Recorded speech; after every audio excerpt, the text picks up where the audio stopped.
ብዙ ጊዜ ትክክለኛ ወይ ለህይወታችን የሚጠቅሙንን ነገሮች ለመምረጥ የሚያስቸግረን ነገር ነው ብዬ የማስበው አንደኛ ራስን ካለማወቅ ራስን ካለመስማት የራስን ዋጋ ካለማሰብ ይመስለኛል ምክንያቱም አንድ ሰው የሚፈልገውን ካወቀ ዋጋውን ካወቀ የሚገባውን ካወቀ ምርጫው ቀላል አይደል የራሳችን ምርጫ በራሳችን እጅ ነውና የሚገኘው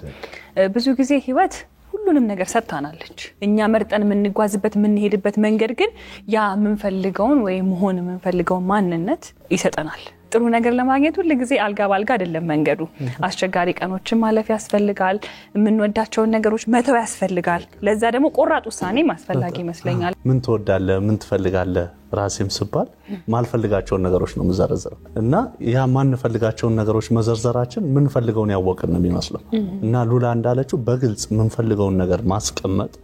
ምን እንፈልጋለን ሚለው መወሰን በራሱ ትልቁን ለምርጫችን አይደለ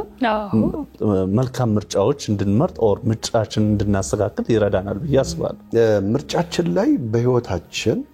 ስንመርጥ እንደተባለው ከምን አንፃር ከውቀት አንፃር ሊሆን ይችላል ካለን ልምድ ሊሆን ይችላል ወደፊት ደግሞ ከምናሳካበት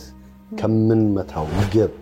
ሊሆን ይችላልና በዚህ ርቀት ውስጥ ምርጫችንን ማስተካከል አለብን ብዬ አስባለሁ